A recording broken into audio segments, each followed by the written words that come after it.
Hello and welcome to my very first art video. Today I am going to be tackling this illustration I created with Copic markers. For those of you who are not familiar with Copic markers, they are a very popular marker within the art community for many reasons. The collection of Copics I own are called Copic Sketch, and they have two nibs. They have the chisel nib and they have the brush nib. The brush nib is longer, comes to a point, and has some flexibility. Using the side of the marker feels more like using a brush, which gives you the ability of creating thin, fine lines or thick, bold lines.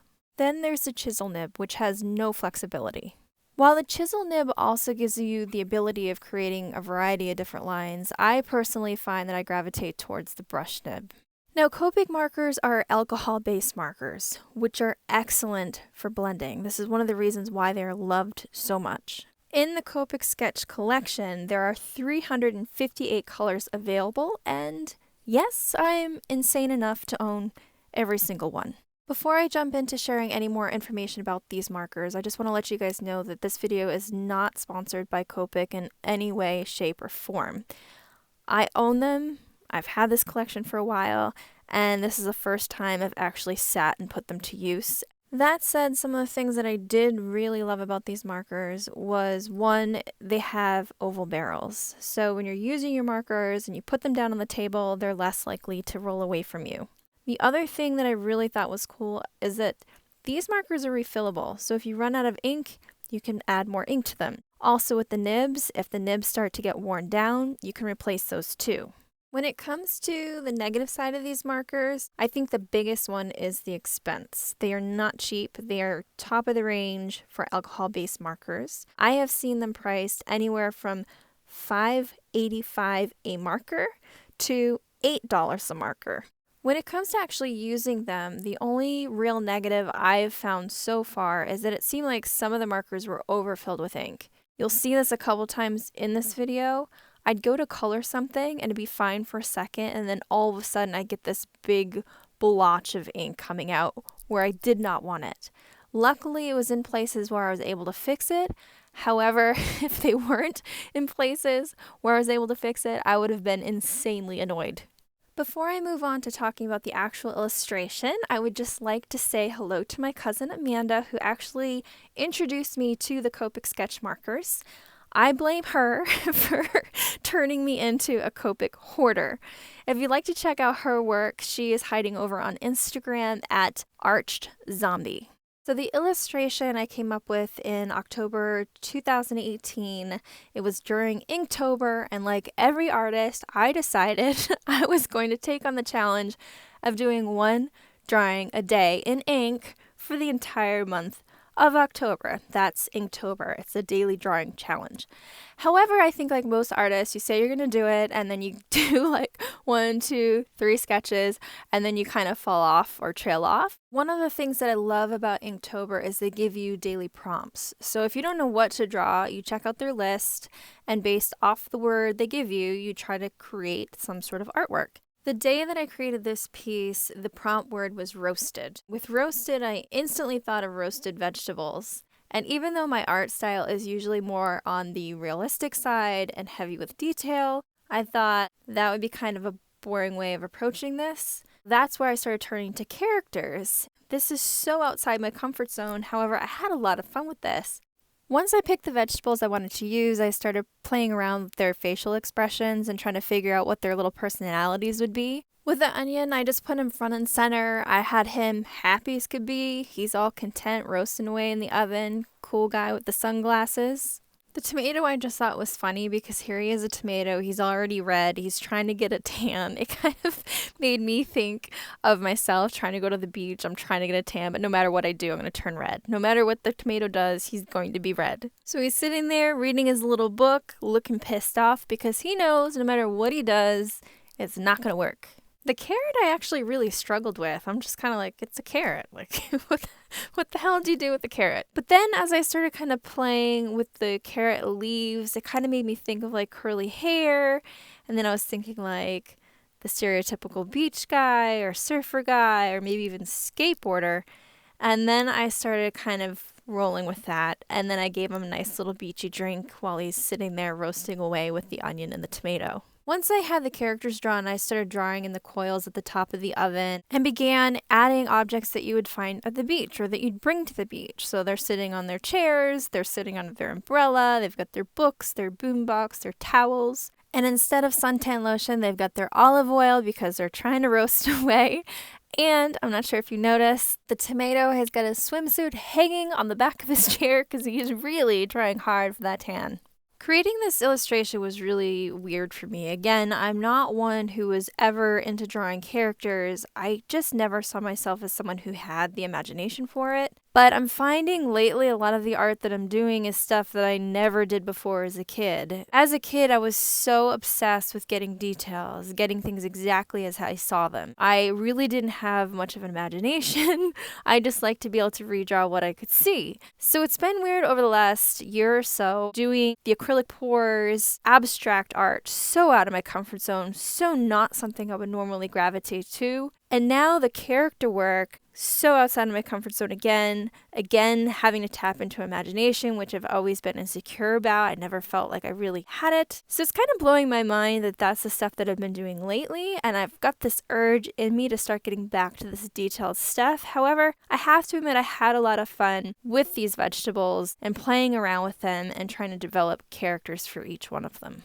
Another thing that fell outside of my comfort zone was just using markers in general. In the past, as a kid, I never liked working with them. I could never get them to blend properly, and they really weren't made to blend like Copics are or other alcohol-based markers are. So when my cousin introduced me to the alcohol-based marker, especially the Copics, I was really curious to see how they worked. And slowly but surely, I was buying markers here or there, or sets here or there, and before I knew it, I had the entire set. And I was just kind of sitting here like, this is insane. I have the entire set and I have not actually sat down and put them to use. So that in itself was really kind of daunting. I'd had this line work for years just sitting there, and I was so afraid of screwing it up, even though honestly I could have just redone the line work over on another piece of paper, but I just didn't know how to tackle it or where to begin.